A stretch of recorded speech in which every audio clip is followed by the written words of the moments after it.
Hello YouTube, Bane666 here. So last week I did a video on an article by feminist journalist Vonny Moyes, and it was full of so much bullshit and misinformation. I just had to look for another article by Vonny to see if this was, a common trend or not. And I found an article titled "Online Misogyny is an Issue That Can't Be Swept Aside," and I thought, Let's have a look at that article. Let's go through it and see what she's got to say. This week I saw a friend savaged online. She'd written piece for The Guardian criticizing the independence movement. The tenor of public obloquy that followed has driven her offline and to seek police assistance. I won't name her in an attempt to shield her from more, because the last week has been difficult enough.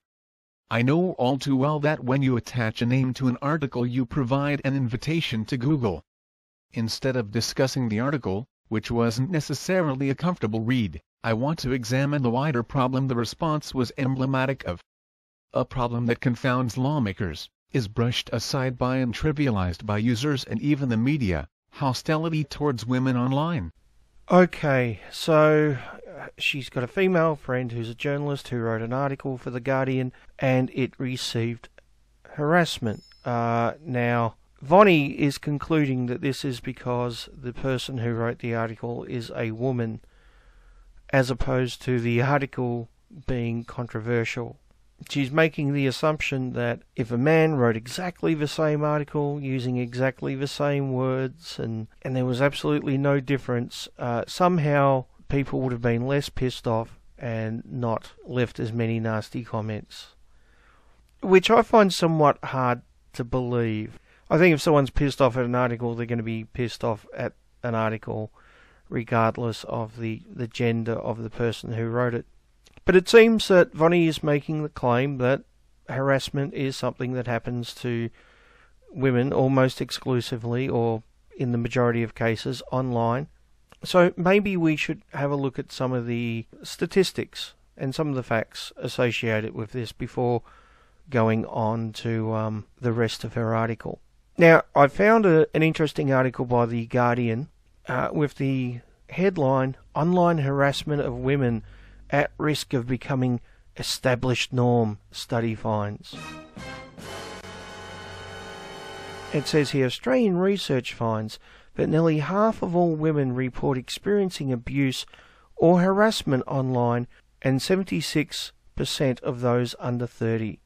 So it was a study done by Norton Security. They used 1,000 people, all of which were female, and they concluded that, like I said, half of them were harassed, and that number goes up to 76% when it's under 30. Now you'll note here that they only did research on females, and based on this alone, The Guardian has concluded that it is an epidemic affecting women online. Now the interesting thing is, when the exact same company did exactly the same research towards men, they found this: higher proportion of men than women report online abuse in survey. More Australian men than women report experiencing online abuse or harassment, a new study shows. The digital security firm Norton released the results of an online survey of just over 1,000 Australian men on Tuesday, which showed that 54% of respondents had experienced some form of abuse or harassment online. Among men under 30, the reported incidence was 78%.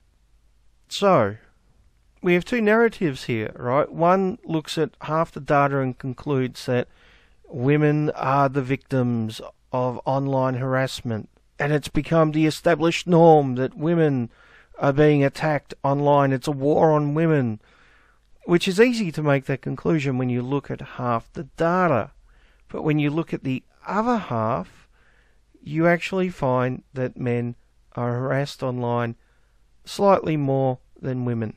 Now, this was an Aussie survey, but it's in line with other surveys. So if we look at the Pew Research Centre survey they did a couple of years ago, we find that men are, once again, more harassed online than women. So when it comes to being called offensive names, men are 32% compared to women 22%. When it comes to being purposely embarrassed, men are 24% compared to women 20%. Physically threatened, 10% men, 6% women. Harassed for a sustained period, 8% men, 7% women. Stalked, 6% men, 9% women. So women are slightly ahead in that particular category. Sexually harassed, 4% men, 7% women. Now it's interesting because this same research concluded that women are more likely to be harassed on social media. So it's 73% women to 59% men. But men are more likely to be harassed on online gaming, 21% to 11%. And more likely to be harassed in the comment section of a web page, 31% men to 12% women. This is important for later on. So keep in mind, in the comment section of a web page, 31% male to 12% female. Another interesting little stat is that when asked, men and women said they felt equally accepted into online spaces, with the exception of online gaming spaces, where women said they didn't feel as welcomed, which is interesting because males are more likely to be harassed when it comes to online gaming, yet women feel less welcome in those spaces. Now, there's another important piece of data that I want you to keep in mind for later on, and this is really a key piece of information. The survey found that women are more likely to be upset by online harassment. So remember, in most cases, men are more likely to be harassed online, with the exception of online stalking and sexual harassment. But it seems women are more likely to be upset by online harassment than males. Now, there was another study done by an English organisation where they looked at the harassing tweets sent to public figures. So considering what Vonny is about to go on and talk about, this is another key piece of information to keep in mind. So it says the only category in which women got more Twitter abuse than men was journalism. So it says here that 5% of the tweets sent to female journalists and TV presenters in the study, and fewer than 2% of the ones sent to male journalists. However, that's because the study put Piers Morgan into the celebrity category and not the journalist category. Now, if you put Piers Morgan into the journalist category, it goes up to 6% for males. It also says about 40% of the abusive tweets to women were sent by other women. Okay, now that we've established some facts, men on average are more likely to be abused online. Although, let's be honest, the figures are fairly close, but women are also more likely to be upset by it. And it's not only men who harass women online. As it says here, 40% of abusive tweets to women were sent by other women.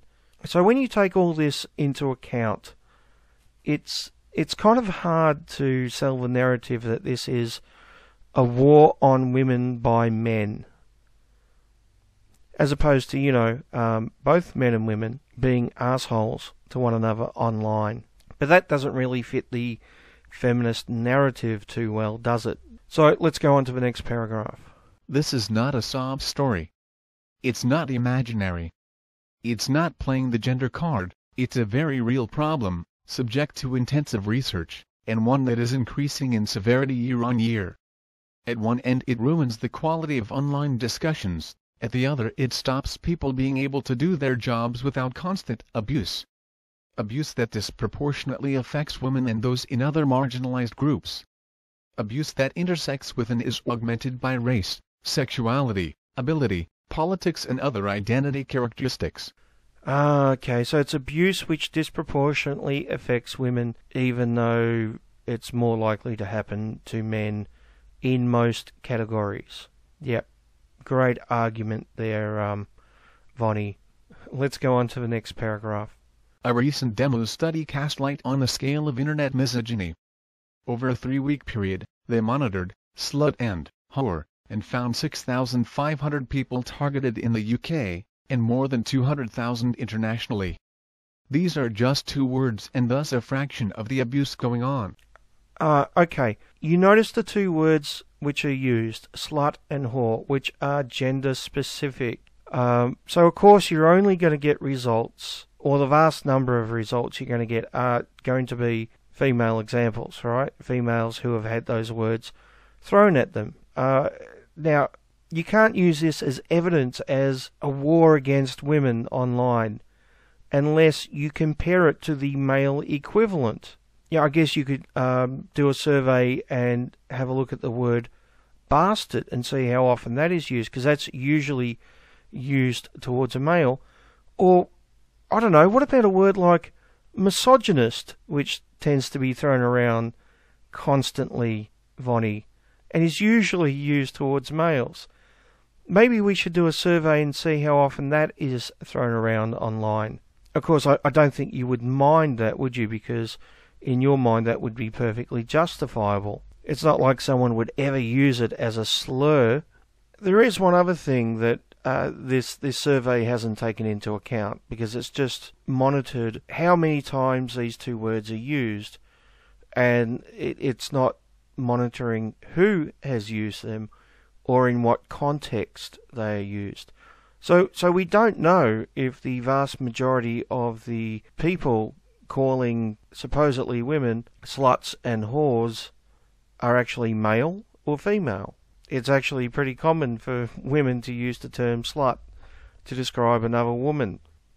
But it doesn't take into account the context in which these words are used. Now, if you're using these words towards a complete stranger, then yeah, it's a pretty safe bet it's done as a slur, right, as a put down.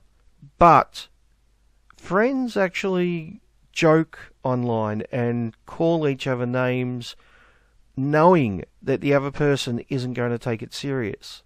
I'm pretty sure if you went through my Twitter feed or went through all the live hangouts I've done, I'm sure at some point there is someone who has referred to me as a slut or a whore as a joke. And the joke is, I'm not a slut or a whore. That's the point. It's sarcasm. So you don't know how these words are used. The assumption is that they're always used as a put down. And apparently they're always used by males. Right, Vonny? But let's continue. Additionally, The Guardian The Web We Want project found that of its 10 most harassed journalists, 8 were women and 2 were black men. The research into their comments section provided the first quantitative data on what women journalists have always known: our articles elicit more trolling and direct abuse than those authored by men, regardless of the topic. Women have to enter already hostile territory in order to have their say, and when they do, the likelihood of harassment is significantly magnified compared to men. Okay, so Vonny doesn't link to the survey, so I had to go and track it down. So let's have a look at how they came to these conclusions and what methods they used and exactly what they found. So basically, The Guardian analysed 70 million comments ranging between 1999 and 2016. So out of the 70 million comments left in that time period, 1.4 million comments have been blocked, which is about 2%. So 2% of comments are seen by The Guardian as being abusive. Now, they classed abusive comments as any comment which a moderator deems doesn't fit the Guardian's community guidelines. So it says here, what do we mean by abuse? And good old Jessica Valenti says, imagine going to work every day and walking through a gauntlet of 100 people saying, you're stupid, you're terrible, you suck, I can't believe you get paid for this, it's a terrible way to go to work. Okay, so we're talking about name calling and telling someone they suck, or they're stupid, or they're terrible, as opposed to, rape and death threats, which, is the other end of the spectrum. So some sections attracted more blocked comments than others. World news, opinion, environment, and also fashion, which is interesting. I wouldn't have expected fashion to get a lot of blocked comments. And as we can see in the graph here, that in 2015, fashion is above the others, which is interesting. Now it says here, articles written by women got more blocked comments across almost all sections. It's interesting because it says fashion, where most articles were written by women, was one of the few sections where male authors consistently received more blocked comments. So the narrative is this is a war on women waged by men, yet it seems that males writing about fashion tend to get more abuse. I'm guessing that has something to do with toxic masculinity somehow, even though I assume that most people reading fashion would probably be women. I don't know if many misogynists go and look at the latest fashion articles just so they can harass male Guardian writers. But I'm sure it has something to do with the patriarchy somehow. So it says here, another way of looking at this is that since around 2010, articles written by women consistently attract a higher portion of blocked comments than articles written by men. Okay, my question is it because they're women, or is it because of what they're saying? That's a very important point. Is it because The Guardian hires more extremist feminist writers who are female, or is it the nasty old misogynists trying to put women back in their box? I wonder which one it is. I think we might have our answer here. We also found that some subjects attract more abuse or disruptive comments than others. Conversations about crosswords, cricket, horse racing and jazz were respectful. Discussions about the Israel-Palestine conflict were not. Articles about feminism attracted very high levels of blocked comments. And so did rape. So, that's shocking, really, isn't it? That controversial articles about controversial topics received more angry, abusive comments. Who would have guessed that? I mean, that's just astounding, really. Clearly, it's just men trying to oppress women, right? So this doesn't tell me that there is a war on women, that this is the evil men's trying to oppress women because they're women, and men get a free pass somehow. What this tells me is that there are more female ideologues writing controversial and hate-filled articles for The Guardian than there is males doing the same thing. Now imagine, just for an example, and I know this will never happen, but imagine you got Richard Spencer to write an article for The Guardian, and he wrote in that article that white people are superior to black people, or some bullshit like that, and that maybe black people should be taxed more, or I don't know, some crazy racist bullshit. Do you think his comment section would be devoid of hate because he has a penis? Or do you think there would be a lot of angry people in there calling him a bigot and an idiot and maybe a lot worse things? Who knows? There'd probably be even some death threats from angry people. And when you have people like Jessica Valenti, who constantly write anti-male articles with clickbaity headlines, really shouldn't be surprised that some people get pissed off and leave angry comments. Like this one, for example, where she says the best way to fix the wage gap is to just pay women more. Even though on average men work longer hours, we should just pay women more money, right? So men work longer for less and women work less for more. That seems to be fair, right? That's equality, Jessica. Now, I can't imagine that anyone would be pissed off at that and would leave a nasty comment, saying something like, you're stupid, or you're terrible, or you suck, or I can't believe you get paid for this. Clearly, if anyone leaves a comment like that, it's not because of the terrible, clickbaity, sexist articles you write. No, they're only doing it, Jessica, because you have a vagina. What a load of fucking bullshit. But before we go back to the article, there is one more point I'd like to bring up about the Guardian survey. And this one point invalidates their method and their conclusions. You see, they've concluded that any comment which has been removed is criticising the author of the article. That's their entire point. Women are more likely to get criticised, and their evidence is there are more comments removed from their articles. But what if those comments removed from those articles weren't criticising the author of the article, but defending the author of the article? What if those comments, which violate the community guidelines, were made by white knights? Imagine this. Jessica Valenti writes her article saying that women should be paid more for doing less work, and goes on and on about the wage gap. Someone leaves a detailed comment in the comment section debunking the wage gap, which is, someone's bound to do that, let's face it. It happens every time one of these articles comes out. And in turn, you get angry feminists who attack that person, calling them a misogynist or an idiot, or they don't know what they're talking about. Now, are we to believe that none of those people defending the author have ever resorted to name-calling or abuse or threats? Out of 70 million comments, there isn't at least a small percentage which have been abusive in defence of the author of the article. Are we to believe that the only abuse comes from critics and not supporters?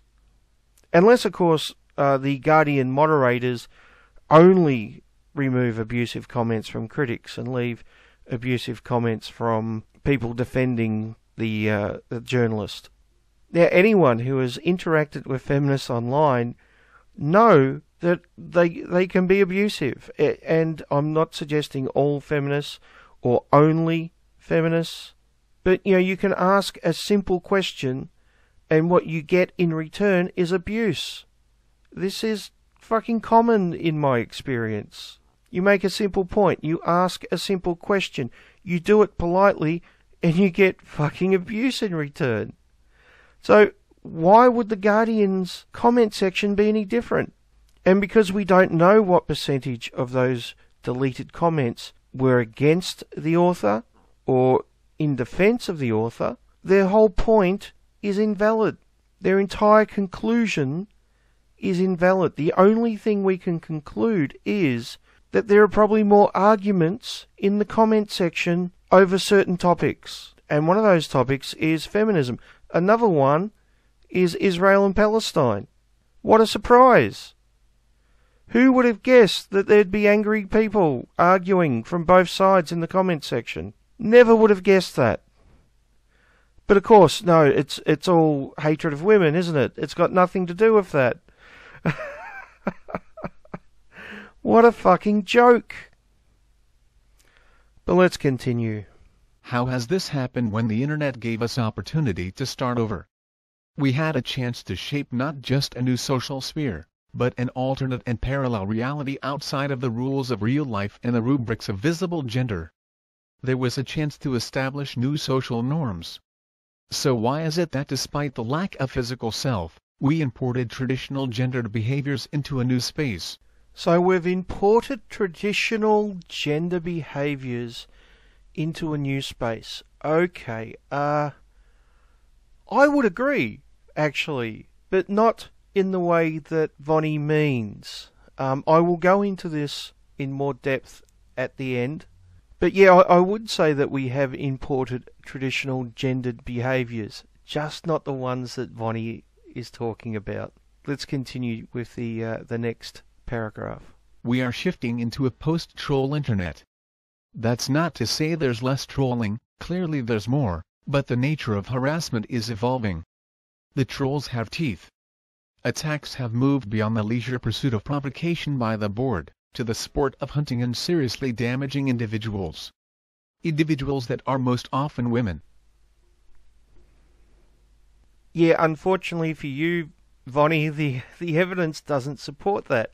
I get the feeling that Vonny never actually read the Guardian study. I doubt she went through it and looked at the methods and what they claimed. I think she just read the headline that 8 out of the top 10 are women, and that's all she needed, right? Didn't need to look at the study, didn't need to understand it, especially considering she says this next. Targeted attacks use a range of effective registers: doxing, revenge porn and the leaking of nude photos, rape threats, death threats, deliberate lies and reputational harm. Now, I would agree with Vonny that those things are terrible, right? And anyone who does them is a scumbag. But most of the comments blocked from The Guardian, which is her citation, do not fall into those categories. It says here, at its most extreme, online abuse takes the form of threats to kill, rape or maim.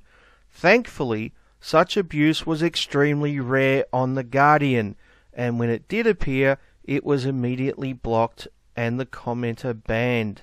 Less extreme author abuse, demeaning and insulting speech targeted at the writer of the article or another comment is much more common on all online news sites, and it formed a significant portion of the comments that were blocked on the Guardian site too. So yeah, they're supporting here what I said earlier, that a lot of the blocked comments would have been towards other commenters, some of which would have been actually defending the author. So classing them as author abuse isn't very accurate, is it? But back to Vonny's comment. So yeah, I would totally agree that doxing, revenge porn, and the leaking of nude photos, rape threats, death threats, are all extremely bad things. And as The Guardian said, they're also extremely rare, which really doesn't support Vinny's narrative. But let's have a look at the last two that she says here. Deliberate lies and reputational harm.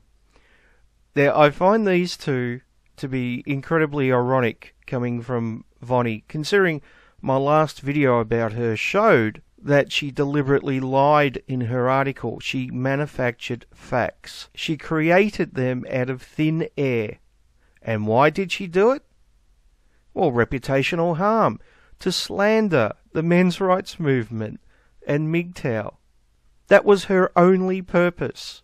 She deliberately lied to destroy the reputation of others.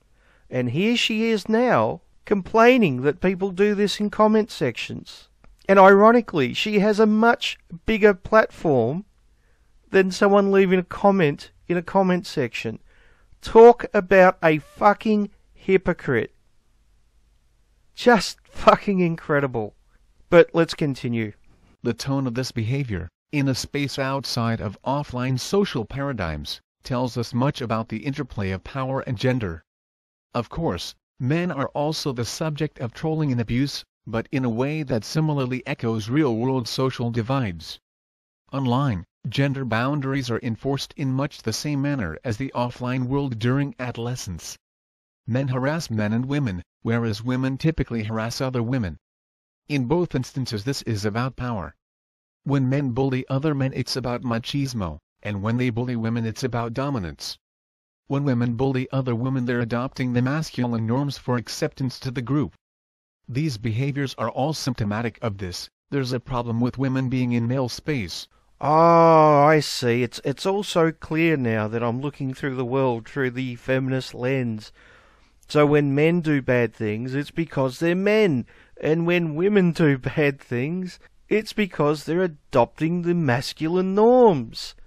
Jeez, it's so clear now that I'm seeing the world this way. I mean, it's almost like men can do no good and women can do no wrong. Hashtag feminism is equality, right, folks? Wow. And she wonders why people like herself get abuse online. What a bigoted piece of shit. Seriously. I really try to stay away from ad hom attacks, but when you read shit like this, it's hard not to express what you're thinking.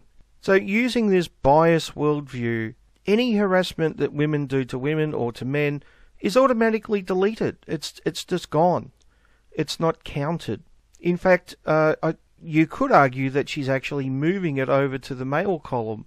So in other words, everything wrong in the world is because of men. Fucking fantastic. Now that's all of the article that I'm going to go through in this video. I don't know if I can be bothered finishing off the article and doing a part 2. I'll think about it. Link is below. Have a read. If you really want me to finish it off, let me know. But just to finish off, let me put forward a hypothesis. Going back to what she said before about imported traditional gender behaviour. Imagine, if you will, there is a young boy and girl. Let's say they're twins, right? So we have an even playing ground. They're exactly the same age, and they're brought up together. And whenever the boy trips over and skins his knee, he's told by both parents to suck it up, to be a man, not to cry, not to express his emotions, and to be strong. However, whenever his sister trips over and skins her knee, she's given attention and comfort and told that it's okay to cry and express her emotions. Now, both these children grow up and they go online, and they both have controversial views in the public arena, and in turn, they both get abuse. Now, based on how the boy has been raised, he doesn't let the abuse get to him. He doesn't take it personal. He laughs it off. I've even seen Kevin Logan say this. I can't remember what video it was, and I'm not going through his entire back catalogue just to find a 10-second clip, but I do remember him saying that whenever he gets abusive comments, he laughs at them. He finds them funny because he thinks he's gotten to the people who have watched his video, right? He's stirred the pot. But back to the analogy, the boy's sister, now an adult, whenever she gets abusive comments online, it gets to her, she gets upset, and she seeks validation and comfort. Now, obviously, I'm painting with very broad brushstrokes here. Not all males are like that, and not all females are like that, but these are trends. And I think most feminists would agree with me, because we hear all the time that boys should be taught to express their emotions more. And that is true, although I'll get back to that in a minute. But the Pew stats also support this, where men are slightly more likely to be abused online, but women are more likely to get upset about it. And I can't help but think that this is largely based on how we treat men and women differently. Men are expected to toughen up and just get on with it and not let it get to them, whereas women are given validation and comfort and support. Now, back to the point I made earlier about feminists saying that boys should be able to express their emotions more. I agree to an extent. I think the stereotypical male and female behaviours I've just mentioned both have their positive points and their negative points. Now, the male stereotypical behaviour of putting aside your emotions and getting on with the job can come in handy a lot of the time. In fact, society wouldn't function if men couldn't do that. And it definitely comes in handy when dealing with, someone calling you a bad name or something on Twitter. However, the side effect is men are less likely to express their emotions and are less likely to be given validation and comfort when they do. And this is one of the leading factors to the high male suicide rate, amongst many other male issues. So, it has a positive and a negative, as does the female behaviour. So the positive for females is they get to express their emotions more, they get more validation. These are positive, healthy things, but not taken to the extreme. When taken to the extreme, even small things like calling someone stupid can get in the way of them doing their job, or just getting on with whatever. So feminists say that boys should be taught to express their emotions more like girls. I think, however, we need to go for a more balanced view. I think both boys and girls should be encouraged to find more of a middle ground where they can put aside bullshit and get on with the job when they need to, and they can also express their emotions and feelings and get validation and comfort when they need to. I think this is healthier for both men and women.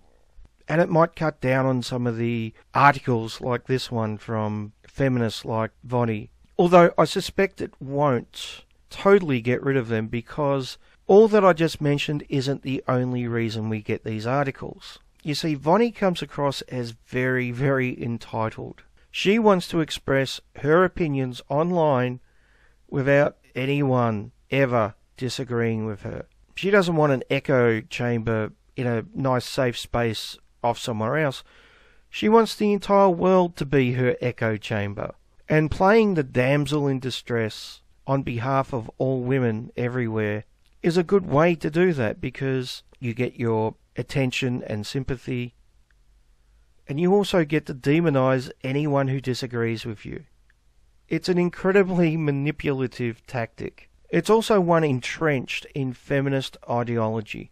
The whole concept of the patriarchy oppressing women makes feminists like Vonny completely blind to men and male issues and bad female behaviour and male victims in general. When it comes to feminists like Vonny, feminism is cancer. Speaking of which, it's interesting that she makes all this fuss about online spaces. You know, we're talking about computers where you can literally block someone or go to another site or just switch off the computer and do something else. Yet when Milo tries to have a talk at a university, this is what we get in the real world. There, she joins us now. What's going on, Kyung? Well, Anderson, what you're seeing behind me is quite a bit of commotion. This is an event at Berkeley where Milo Yiannopoulos, who is known as an internet troll, a self-proclaimed internet troll, a very provocative speaker, he was invited here to the campus. And you can see from the reaction, I'm going to step out of the shot here. What is happening here is that these are student protesters, some anarchists from what I can gather, and trying to breach the building right now. Oh! Back up! Watch out! All right, come on. Let's go. Calm down. So we're trying to... We're backing up. We're backing up. So firing back. We're backing up. Kyung, can you explain what just happened there? Turn. What you can see, Anderson, is they're trying to disperse the crowd. The police are trying to disperse the crowd. I don't have any idea how many people are here, but you can certainly feel that there's a lot of tension. From what Kyung, I can tell, police officers who are dressed in riot gear are just trying to keep this building where this event is supposed to be happening secure. What we saw are some of the people taking up barricades and trying to ram through windows. And then we're going to try to get a little bit closer again. Okay, Kyung, if you can just explain, if you can kind of give us the lay of the land.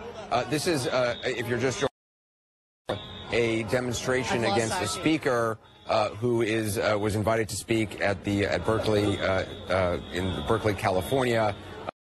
He's from Breibart, and there's a number of times in appearances that he's made on college campuses that there have been demonstrations against him. Clearly, this is taking it to a new level. Kyung is saying there were sort of some self-described anarchist types who, often show up at demonstrations like this, who are trying to, in her the building, and we've lost, I think, IFB with Kyung, which we're trying to get restored, but you can see just two different vantage points. That would appear to be the building on campus in which I assume the speech was to take place. I'm not sure if the speaker is inside there or exactly if the speech is continuing or ever even started. I have to ask you, which one of those two is worse?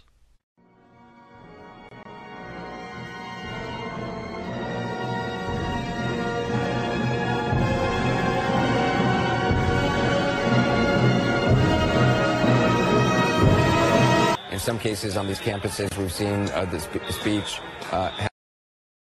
Kyung, I understand you're back with us now. We're seeing two different vantage points. One, a ground level shot, the other shot of kind of a balcony, and it's not clear to me. There's an individual on the balcony. It's not clear if that's a camera in the person's hand or what exactly is going on there. But can you just kind of give us the lay of the land in terms of where the protesters are, where you are, where the building is, and is the speaker inside the building? We don't know the speaker is inside the building. The vantage point that I'm at is I'm on the ground floor, and we are looking at officers dressed in riot gear, and I'm not exactly sure. Kyung, we're also seeing, sorry, on the left-hand side of the screen. Something from their. Kyung, we're also seeing on what is now full screen for us. Those are protester shields that they've made, that they've brought to this Yes, I can see them. These. It looks like they're cardboard shields with black tape over them. What I'm looking at now is that the crowd is pushing back. Some of the ones who have been the most violent, they have been dressed in all black. They have black scarves covering their faces. What they've done is they've picked up barricades that have been separating the crowd, protesters in the building. They've literally breached these barricades, picked them up, and smashed them through the first floor of this building. In the lights that were set up, the street lights that were set up have been completely knocked over. I can see the word Milo spray painted on it with it crossed out.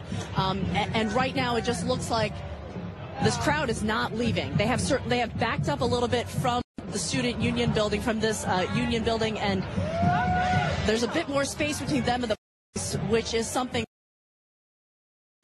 because I've seen a lot of fire here, that they're throwing something. I don't know what type of device it is, but it is catching on fire, and that is certainly a very big concern. But